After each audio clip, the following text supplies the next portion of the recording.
जिस वक्त पूरी दुनिया कोरोना की मार झेल रही थी, उस वक्त हमारा भारत भी उससे अछूता नहीं था। ऐसे मुश्किल समय में सरकार और मीडिया दोनों की जिम्मेदारी थी कि लोगों को एक रखने की कोशिश करते, ताकि इस महामारी का मिलजुल कर मुकाबला किया जाता। लेकिन अधिकतर मीडिया हाउसेस अपनी जिम्मेदारी को छोड़ नफरत फैलाने के काम में लग गए। ऐसे नाजुक समय में उन्होंने मरकज निजामुद्दीन की आड़ में कोरोना जिहाद जैसे टर्म इजाद करके पूरे मुल्क में मुसलमानों के खिलाफ नफरत फैलाने और जहर घोलने का काम किया, जिसके नतीजे भी देखने को मिले। हालात बद से बदतर होते चले गए। मुसलमानों के सोशल बायकॉट करने की अपील हुई। खुद दिल्ली सरकार ने निजामुद्दीन के लोगों का अलग से बुलेटिन भी जारी करना शुरू कर दिया। नफरत की इस आंधी में चिराग की अहमियत को महसूस करते हुए डॉक्टर MJ खान ने आनन फानन में देश के प्रतिष्ठित मुसलमानों से बातचीत की और सबने मिलकर हालात से लड़ने का फैसला किया, जिसके बाद इम्पार की स्थापना 10 अप्रैल 2020 को हुई। गठन के साथ ही इम्पार के सामने कई सारी चुनौतियां एक साथ खड़ी थी। इसलिए इम्पार ने जहां चाह वहां राह के फॉर्मूले पर काम करते हुए तय किया कि ये और बात है, आंधी हमारे बस में नहीं, मगर चिराग जलाना तो अख्तियार में है। इम्पार ने आपदा में अवसर ढूंढ निकाला और एक साथ कई मोर्चों पर काम शुरू हुआ। एक कोरोना जिहाद के नाम से एक मीडिया ने टारगेटेड ट्रायल चला दिया था और उससे एक हालात बहुत ही मुश्किल के पैदा हो गए थे। हम लोग नहीं समझ पा रहे थे क्या करें, और पूरे मुल्क में 75 सालों में हम लोगों ने नेशनल लेवल पर भी कोई ऐसा इमरजेंसी रिस्पांस सिस्टम तैयार नहीं किया था कि इस तरीके के हालात से डील कर पाता। तो एक तरीके से आनन फानन में हम लोगों ने एक मीटिंग कन्वीन किया, जूम मीटिंग 1, 2, 3, 4 करके एक हफ्ते के अंदर इम्पार का गठन किया। और मकसद ये था कि ये जो इमरजेंसी जैसे हालात हैं, इसमें हम किस तरीके से मीडिया के नैरेटिव में बदलाव ला सकें और गवर्नमेंट के साथ बात करके डील करके ऑन अगेन इमरजेंसी बेसिस किस तरीके से एक हालात जो बद से बदतर होने की तरफ जा रहे थे उसमें एक बदलाव आता। और अल्लाह का शुक्र है कि बड़े प्रोमिनेंट लोग जुड़े इम्पार में और कुछ ही दिनों के अंदर एक बड़ा बदलाव दिखाई पड़ा। देखिए, इम्पार आपको मालूम है एक थिंक टैंक है और इम्पार का मकसद था उन हालात में काम करना जो कि बहुत सालों से अनएड्रेस टेरिटरी थी। उन टेरिटरीज़ में काम करने का उद्देश्य इम्पार का था। बहुत सारे मुस्लिम दानिश्वर और कंसर्न जो प्रोमिनेंट मुस्लिम्स हैं वो एक प्लेटफॉर्म पे आके ये रियलाइज़ किए कि हमको कुछ इमीडिएट इश्यूज़ को एड्रेस करना है, जिनमें इमेज और परसेप्शन एक इशू था, बड़ा इशू है। इंटरनल रिफॉर्म्स का एक बहुत बड़ा इशू है जिसको एड्रेस करना ज़रूरी था। उसके अलावा कम्युनिटी का एम्पावरमेंट के इश्यूज़ और पॉलिसी एंड एडवोकेसीज़ के इशूज़ को एड्रेस करना था। तो इम्पार का गठन अप्रैल महीने में अभी 1 साल पूरा होने जा रहा है। अगले महीने इसी महीने में हम उसका एक सालाना फाउंडेशन डे भी सेलिब्रेट कर रहे हैं। तो जिन उद्देश्यों की पूर्ति के लिए इम्पार का गठन हुआ था उसमें इमीडिएटली जो हमारा रेस्पॉन्स का जो एजेंडा था उसको हमने ऑलरेडी स्टार्ट किया, बट अब लॉन्ग टर्म एजेंडा पे हम लोग काम कर रहे हैं और उसके लिए हम लोग अपनी ऑर्गेनाइजेशन का विस्तार कर रहे हैं और उसमें हमारा काम जारी है। सरकार के साथ संवाद स्थापित करके मीडिया के एक धड़े के जरिए फैलाए गए नफरत का मुकाबला निहायती सूझबूझ के साथ किया गया, जिसका नतीजा ये हुआ कि कुछ ही समय में टीवी स्क्रीन से कोरोना जिहाद जैसे शब्द गायब हो गए और दिल्ली सरकार ने भी तबलीगी जमात से जुड़े लोगों का अलग से बुलेटिन बंद कर दिया।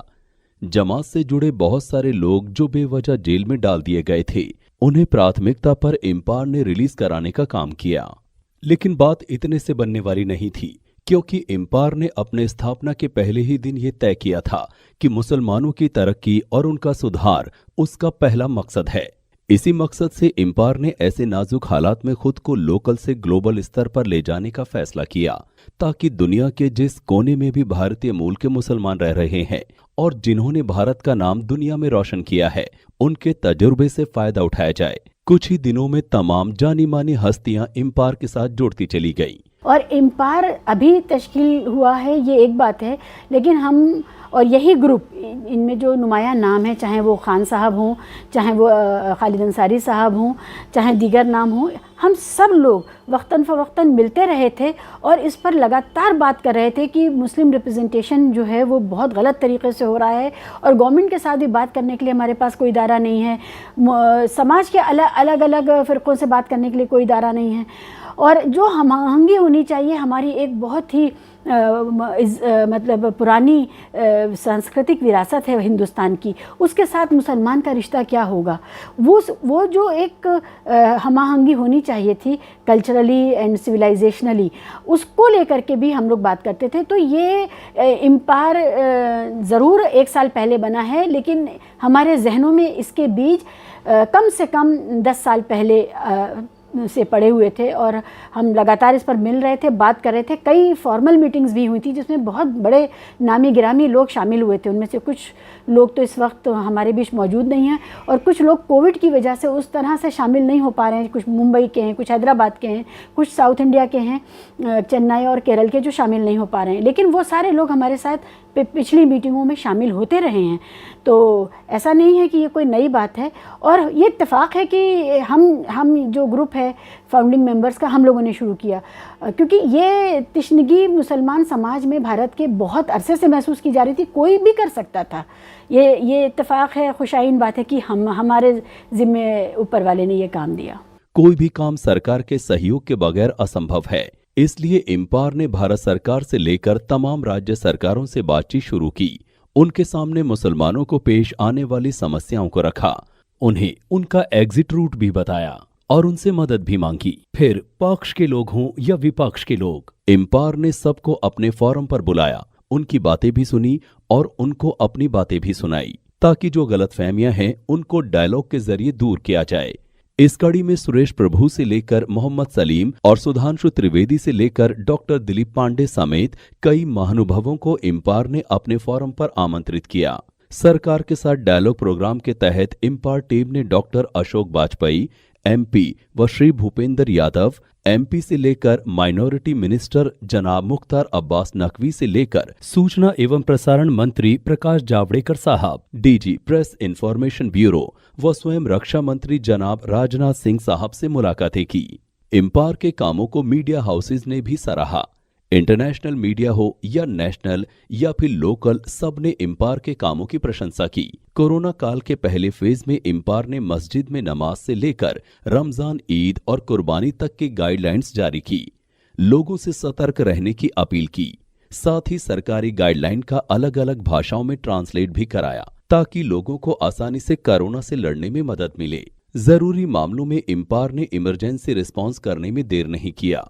डॉक्टर लाल चंदानी के मामले में जहां इलाहाबाद हाई कोर्ट में पीआईएल दाखिल की, वहीं भारत सरकार से लेकर medical council of India, PIB व कई मामले पुलिस साइबर सेल्स में रजिस्टर किया, ताकि नफरत के सौदागरों से निपटा जा सके। इम्पायर ने अपने जरिए किए जा रहे प्रयासों का रिस्पांस मिलने के बाद लोगों की अपील पर खुद के विस्तार का फैसला किया, जहां इस कड़ी में इम्पायर ने 11 राज्यों में स्टेट कोऑर्डिनेटर नियुक्त किए। वहीं जिलों की समस्याओं पर नजर रखने के लिए 25 जिलों में डिस्ट्रिक्ट कोऑर्डिनेटर भी बनाए। इम्पायर का मानना है कि मुसलमानों को देश के लिए खुद को फायदेमंद साबित करना होगा और देश विकास में अपना योगदान बढ़ाना होगा, समाज के लिए खुद को लाभदायक बनाना होगा। इसी सोच के तहत इम्पायर ने बड़े पैमाने पर धार्मिक व सार्वजनिक स्थानों पर स्वच्छता अभियान चलाया। मस्जिद हो या मंदिर, सड़क हो या गली, सब जगह सफाई के प्रोग्राम आयोजित किए, क्योंकि इस्लाम धर्म में सफाई को आधा ईमान बताया गया है। खानकाहों से चलने वाले जिस लंगर को अपनाकर सिख भाइयों ने 1984 के बाद अपने सिलसिले में लोगों का नजरिया बदला, इम्पायर ने उस दिशा में भी काम किया। अलग अलग जगहों पर लंच प्रोग्राम का आयोजन किया। इम्पायर ने इसी कड़ी में सोशल रिफॉर्म्स पर भी फोकस किया, जहां महिलाओं के अंदर आत्मविश्वास पैदा करने के लिए उनको मंच दिया और महिला दिवस को सेलिब्रेट किया। वहीं नौजवानों की सलाहियतों को निखारने के लिए उनको पूरा अवसर दिया। इम्पायर ने youth and women leadership programmes को अमल में लाया तथा नौकरियों में हिस्सेदारी व स्टार्टअप शुरू करने के लिए कई सारे जॉब एम्प्लॉयबिलिटी प्रोग्राम्स व बिजनेस स्टार्टअप्स के प्रोग्राम आयोजित किए। कम्युनिटी के एक आउटलुक में, एक सोच में बदलाव लाना, एक नेगेटिविटी और रिग्रेशन के बजाय एक पॉजिटिविटी और ऑप्टिमिज्म, हर चीज़ में अपने लिए अवसर देखना, बेहतरी देखना, एक मौके तलाशना, एक अपॉर्चुनिटीज़। तो एक ये सोच में बदलाव की लंबे टाइम से ज़रूरत है। उसकी वजह ये है कि हमारे वहाँ पॉलिटिकल सोशल एलिमेंट्स ऐसे 70-75 सालों से रहे हैं जिन्होंने कम्युनिटी को इमोशनल प्लेटफॉर्म पे परेड कराया है। एक तरीके से हेडलेस चिकन जैसा कम्युनिटी को बना के रखा है ताकि उनकी अपनी दुकान चलती रहे। इस सोच में बदलाव की ज़रूरत है और हर वो काम करना है जो काम कम्युनिटी के फ़ायदे के लिए हो, ना कि हमको अपनी दुकान चलाने के लिए हो। तो ये बदलाव की ज़रूरत है। कम्युनिटी को ये मल्टी कल्चर सोसाइटी में कैसे बेहतर तरीके से कंडक्ट करना है, उसके लिए खुद में बदलाव की क्या ज़रूरत है, क्योंकि हर एक को कोसने से काम नहीं चलने वाला है। तो उस बदलाव के तरफ लोगों को मोड़ना है, अवेयरनेस पैदा करना, सेंसिटाइज करना, ताकि बेहतरी की तरफ कम्युनिटी बढ़ सके, एक एम्पावरमेंट की तरफ बढ़ सके, एक मल्टी कल्चर सोसाइटी में रेस्पेक्ट की तरफ बढ़ सके। लोगों के नज़रियात में बदलाव आना चाहिए और हमारे कम्युनिटी के एक सोशल और इकोनॉमिक स्टेटस में बदलाव आना चाहिए। एक एजुकेशन की सेंट्रलिटी है, कारपोरेट सेक्टर से डील कर रहे हैं, तमाम इनिशिएटिव हम लोगों ने लिया है। मार्केट अपॉर्चुनिटी से कैसे जोड़ा जा सकता है, गवर्नमेंट की स्कीम्स के साथ, वेलफेयर प्रोग्राम्स के साथ कैसे जोड़ा जा सकता है।